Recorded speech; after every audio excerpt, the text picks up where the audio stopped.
Hey, everybody. Welcome back to Telemedicine Talks. It's Phoebe Gutierrez, and I'm here with Leo Damasco. And today we have a really cool episode and guest speaker who's going to really help educate me and all of us and make us a little bit more financial literate, hopefully. So before we dive in, I just want to do a really quick disclaimer. NURP is a partner of our show, and Jeff is the founder of NURP, which is an algorithmic trading. So welcome to the show, Jeff. We're so grateful to have you on. Thank you. I'm excited to be here. Awesome. Diving in just a little bit. So NURP is a software, and it's really a financial educational kind of company, probably aimed at people like me who have ignored the topic of finances and money, probably why I'm in the state I'm in. Nothing in this episode is going to be financial advice. So for everybody listening, please, this is all educational. And really, what we're trying to do here on the show is we have many entrepreneurs, physicians, private practice owners, telemedicine founders that listen. Anything that really touches your capital deserves a ton of due diligence, and making sure that you're educated, informed, and you have the right tools in your pocket actually is going to benefit you long term. We can absolutely just kind of jump into it. And again, thank you so much for being on the show.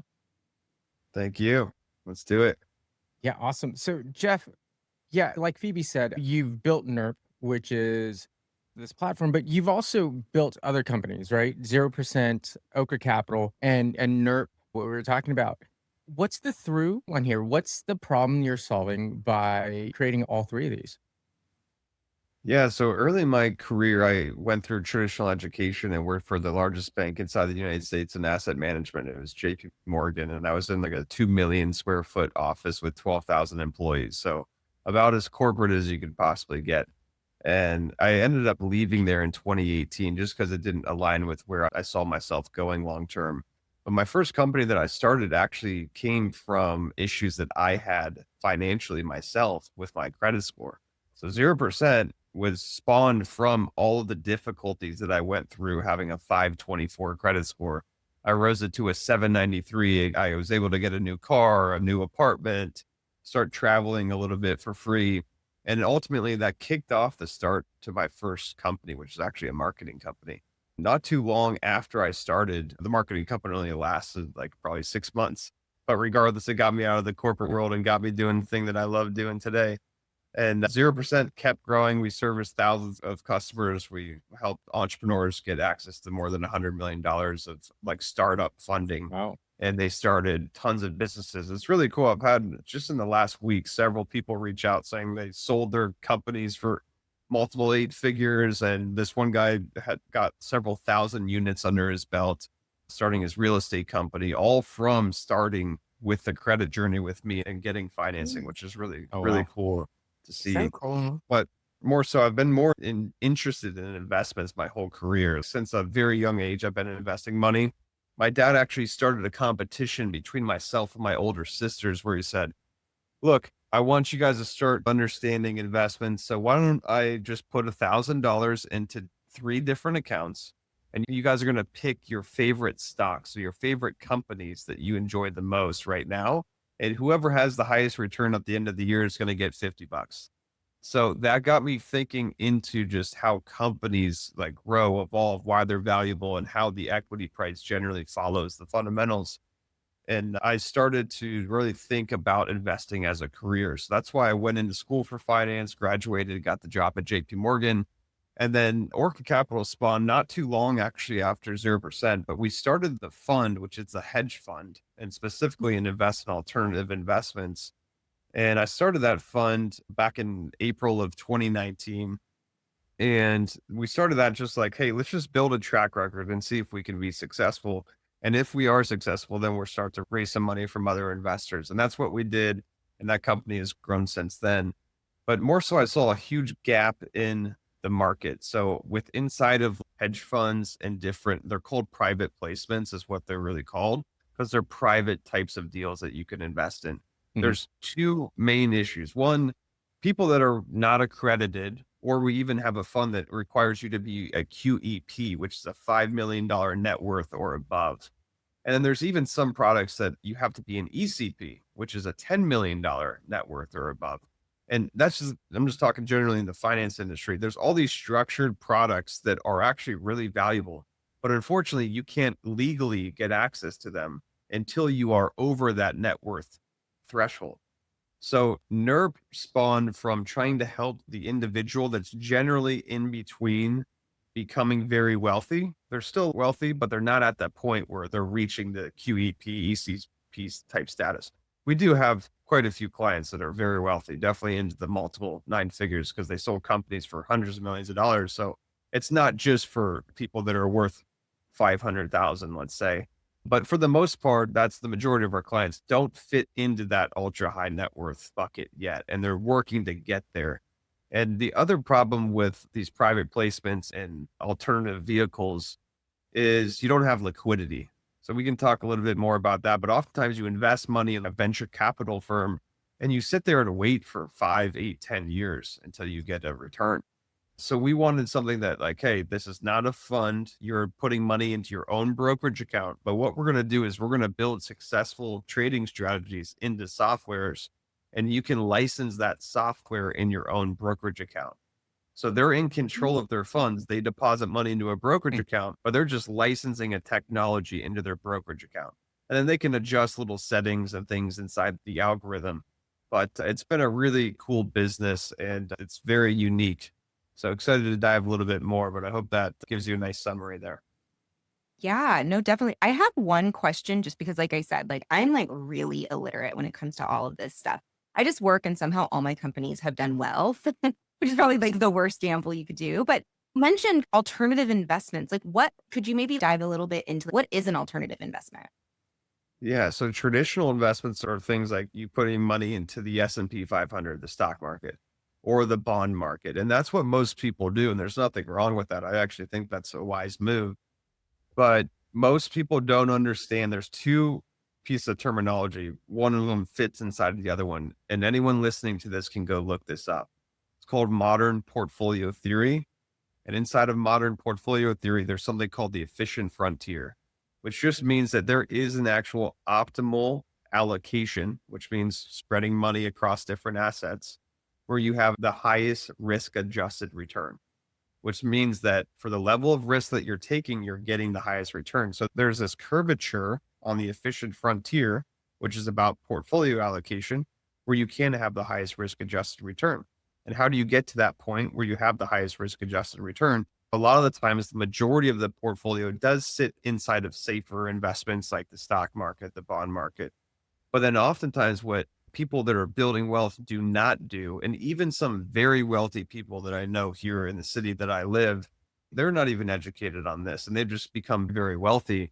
But to get to that efficient portfolio, you need to have some type of alternatives in the portfolio. And typically alternatives are a bit more volatile and oftentimes they're uncorrelated to the other investments that you have inside of your portfolio. So that could be things like precious metals, venture capital, private equity, private credit, algorithmic trading also fits into that bucket.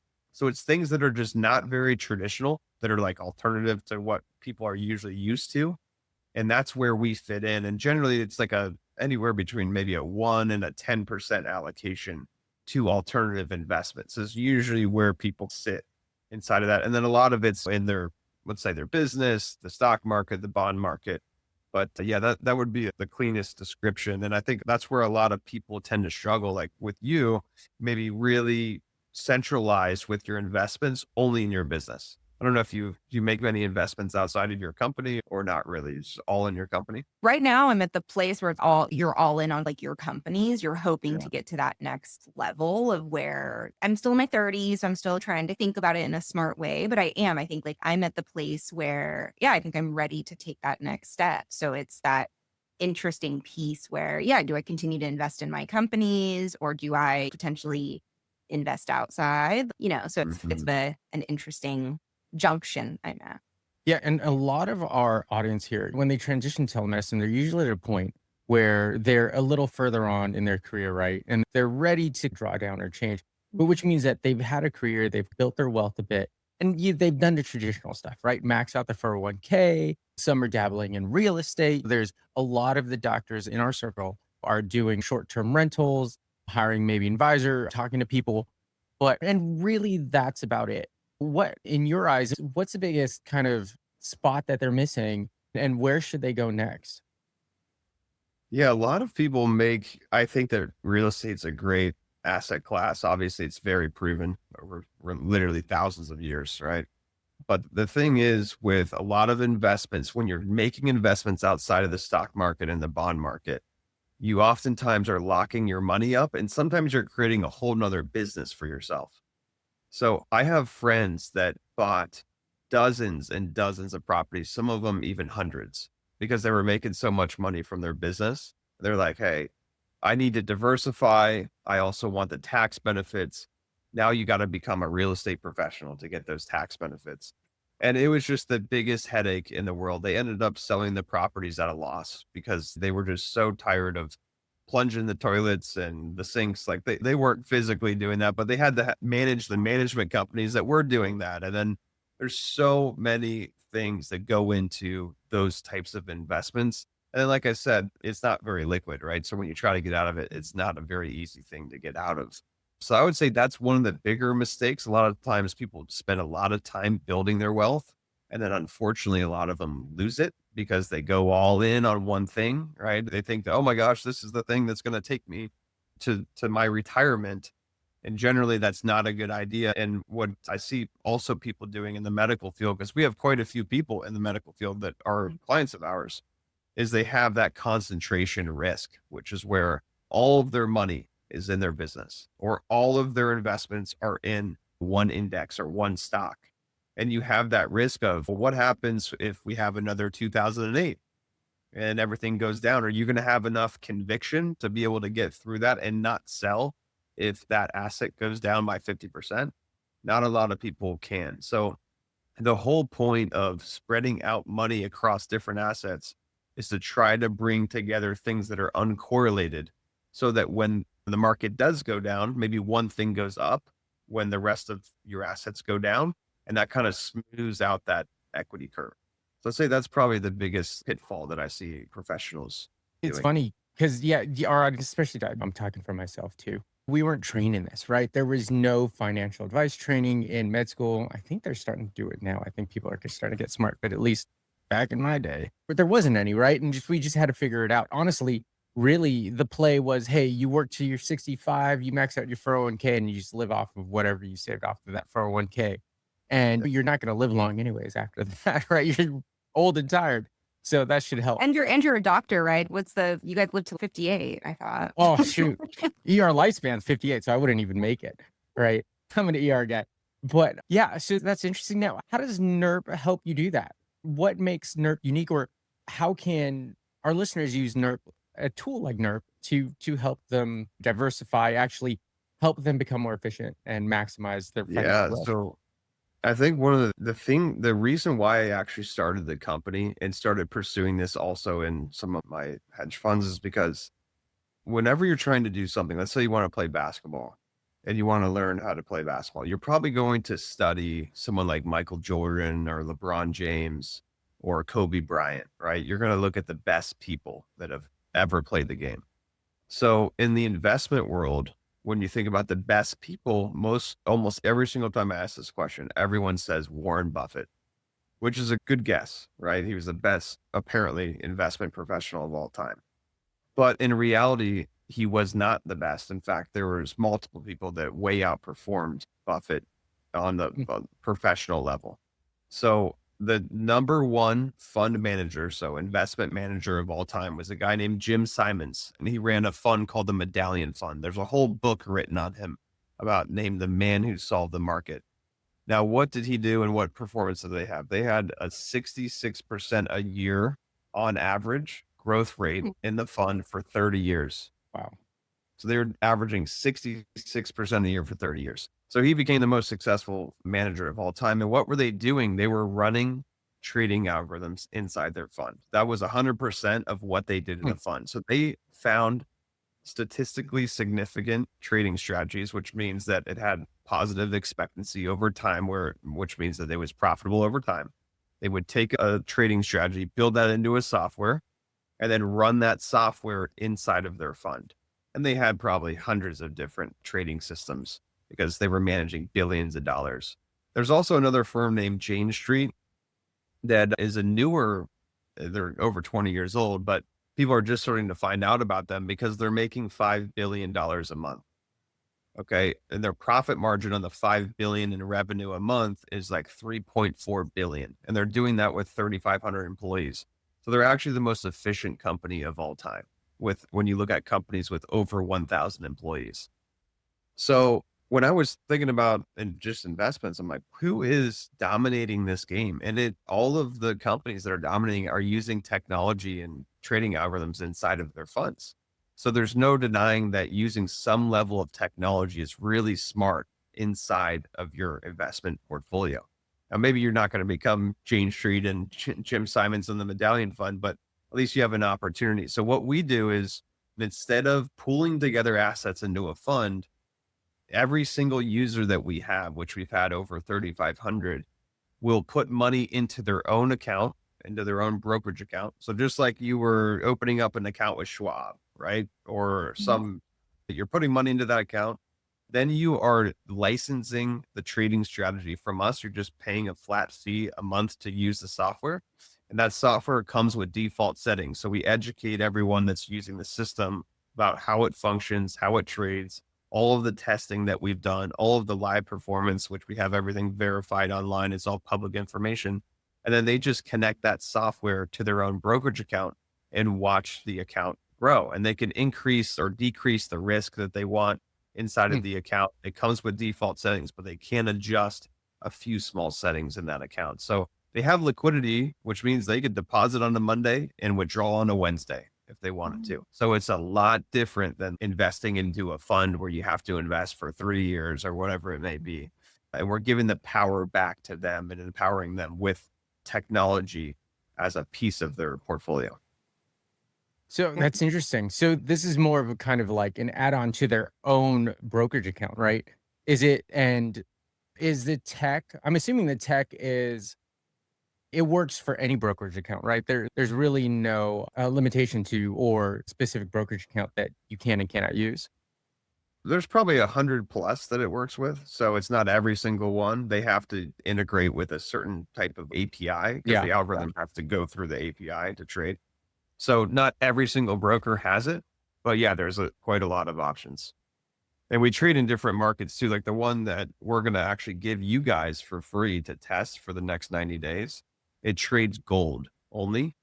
But it trades like a regular gold contract, and it also trades the gold futures contract. So it'll trade two different like contracts on gold, and there's different brokers that support different contracts for it. You were talking about the Medallion Fund, and I was looking up quickly, right? And their algorithms and their software was running pre AI, right? And that's crazy to think that all that computing power being that successful was run pre-AI. And yours is AI run now, right? Is that correct? Yeah, a fair amount of first of all, a lot of our development is done by AI. So we lean on AI heavily to help us develop the system, code the system, optimize the system. And then some of our systems do use AI to adjust the settings as the market is kind of changing. So it kind of depends which one, but yeah, I would say the majority of our systems are technical based. So they'll watch price action and volume and different types of indicators to wait for those signals to trigger. Once they trigger, then the algorithm executes the trade, manages the trade, and then closes the trade. The crazy thing about the Medallion Fund is apparently Jim Simons was using AI in the 80s. Really? So way before pretty much anyone knew even what it was. Yeah, I didn't know that AI was that old. I had no idea. I thought it was like, yeah. What computer was he using? It's probably the Just size of their his own house. model. They were That's building crazy. They were building it themselves. Yeah, so AI has been around a lot longer than people believe. It just has caught fire in like the retail and everyone getting access to it now with ChatGPT and Claude and all that. So it's just now having this parabolic rise, but it has been being built for quite some time.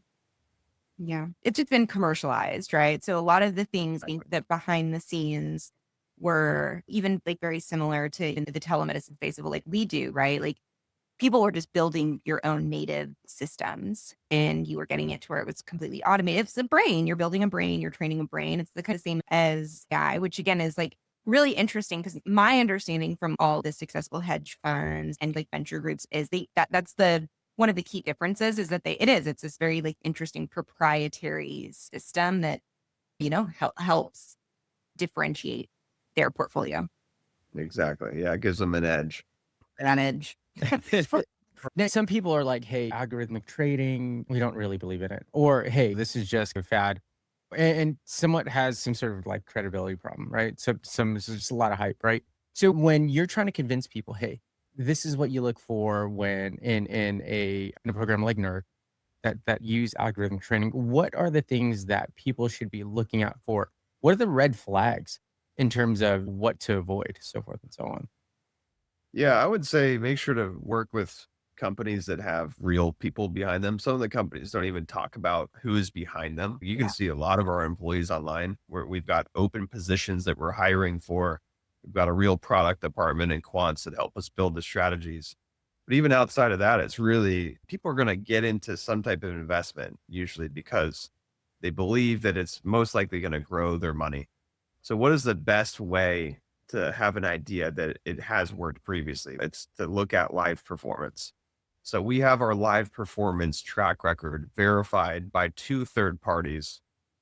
And one of them is public information that you can see right online. It's through a third party called MyFXBook, which we just give them as a third party. They're like an analytics company, essentially, where you give them the brokerage account number and something called an investor password, which means it's just a view only password, really, where they can view all the trades that has happened in the account since inception. And that is posted all online. So it pulls all of the data out of our brokerage account that was running the strategy and then says, hey, here's the growth curve over that period of time. Here's where it lost money. Here's where it made money. Here's the win rate. Here's the profit factor. Here's all these statistics. Here's the month by month performance. And that updates almost every day. So that is live right online and it's public and it's through that third party. And then we also sent the brokerage statements to another third party that verified that what MyFXBook is saying is also correct. So we've sent that to two different third parties. They both come back with right around the same data and said, yeah, this performance is real. So that, and then I would say too, that's important is for anyone listening to this as well, we offer a free demo, which again is what we're going to give you. So what that looks like is you can actually license the trading system into an account that has paper money. So it's not real money. It's just $100,000 typically is what they put in the account. And you can watch the algorithm trading live in that account. But again, you're not risking any capital. So you can just watch the algorithm. You can see it on a chart, like literally right in front of your eyes. You can watch gold going up or down, and you can see the algorithm entering trades and exiting those trades and managing those trades as they progress. So it's really fun to watch. And then obviously you could go connect that account, that demo account to MyFXBook or whatever third party you want to see the data. And then you can also see it inside of our portal as well. So it's a great way to just know, because then you can look at our live track record online and say, oh, okay, the account entered 20 trades last month. Let's say, for example, my account also entered 20 trades and it entered right around the same price and I had right around the same performance. So obviously this thing is functioning as they've stated. So I'd say that's pretty important. If you can work with a company that like really double verifies their performance and then also gives you an opportunity to test it without really risking money, I think that's a pretty big no brainer. Oh, that's awesome. It's almost like monopoly money and just seeing it grow. That's super Yeah. cool. I think the scariest part of all of this is again, like for somebody who really like I would go into these things like very trusting, right? Like I really trust my accountant. I really trust my financial advisor, right? Like I am trusting what they're doing. If I lose money or something, it's okay. But if you're able to get your eyes on it, see it firsthand, it's like a video game a little bit. Like it's a little fun. It's so funny because I always talk to my kids and I have two high schoolers And they're getting to the place where it's like the guy's like, what, like one wants to be a professional soccer player. The people like, really, like, what are you going to do? And his joke is always day trading. And I'm like, no, that's such a fad. But Yeah, it is to me, it gives me that sense of, ooh, like this would be fun to even maybe help educate kids on, to your point, like what your dad did when you were growing up, help, educate people on just like the financial literacy side as well. definitely. Yeah. And just so you know, I've looked at a bunch of different studies. And then it's 96% of like retail day traders, when they trade for multiple years, lose money. Oh, And it's a really hard thing to do. Your emotions swing really big when price is moving fast. And most people don't even have a strategy. They haven't back tested the strategy. They don't even know if the strategy works. They just saw a YouTube video and said, oh, that's a pattern that they said on YouTube. Let me enter the trade and then let's see what happens. And Yeah. that's the extent of their strategies. We do our best to try to give the benefits of trading, which there's a lot of benefits to trading, and try to take back a lot of the drawbacks of trading, which is staring in front of a computer all day, waiting for your setup, being patient enough to wait and sit there, and then enter only when your exact strategy presents the opportunity, and then managing that trade and going through the emotional swings. We do our best to try to take away all the pain points of trading, but getting the benefits. So yeah, if you guys test the account, which again, we'll give you for free to test for the next 90 days, and maybe you even have your son take a look at it and he can watch it. I think it'd be pretty cool for him to see. yeah. Yeah. How old were you when your dad did that, by the way? Just wondering. I think I was like 13, maybe Yeah. even maybe 11. Yeah, 11, 13. I was pretty young, but I Yeah. understood what companies were and things like that. Yeah. So, No, it's funny because our kids are that age. Phoebe, you have older kids than I do, and I was thinking about the same thing. And how do I teach my kids kind of financial responsibility and how things work? And this may be just a great idea. Help jumping into the test account with them and saying, hey, this is kind of how the investments work by watching this algorithm. yeah. And you'll see it go up and down too. It usually has a 70% win rate. So 30% of the trades it's losing. It Yeah. has had some losing months. So you will see the swings of up and Yeah. downs. And nothing is perfect. Even if you invest in the S&P 500, sometimes you have big down months, sometimes even years. But that's just part of investing. You got to understand in that. So yeah, it will have a pretty cool, fun growth curve to watch. Yeah. That's cool. I always get weary when it's always just not enough, because the one thing I know a lot about, Ponzi scheme. So documentaries. That's always the thing. They're like, we were just getting so much money. It was such a great. Yeah. So it's That's always funny. It's perfect like, until it's you not. want to actually lose a little bit so you can actually verify, okay, this is legitimate. So it's just funny. Exactly. Awesome. We're closing it on time. How do they get in contact with you if you want to learn more and test out the test account? Yeah, I think the URL should be below this podcast, but also I think it's start.nurp.com//doctors. So if you just go to start.nurp.com/doctors, you should be able to go to that link, and then you could go right into the demo. So exactly what we're doing here, you're going to license the same strategy that we're running, and you can test it for yourself and just run it in a demo environment. And it'll be cool. I think we're going to most likely talk again at some point, but it'll be fun to watch your progress over the next 90 days and kind of compare and see how it does. No, Yeah. definitely. I'd love to talk that. Also going through your site, talking about the different algorithms and just getting the nuts and bolts on what to do. This is right up I know my alley. It's plug and play, right? And you don't have to do it. The program does the work and the trading for you. And it's really just trust in the algorithm or which algorithm you choose, right? Yeah. So I think that's freaking amazing because, yeah, it's the last thing on my mind, really. I just want my money to work for me behind the Yeah. scenes. And I think so many physicians, to Leo's point earlier, are at that interesting phase of their kind of life and their journey. They've built their career. They're ready to invest. To your point, I see so many go into real estate. I come from a family of just heavy in the real estate where I'm like, I don't want to do that. Because like you said, it turns into you're managing apartment complexes and all this kind of stuff.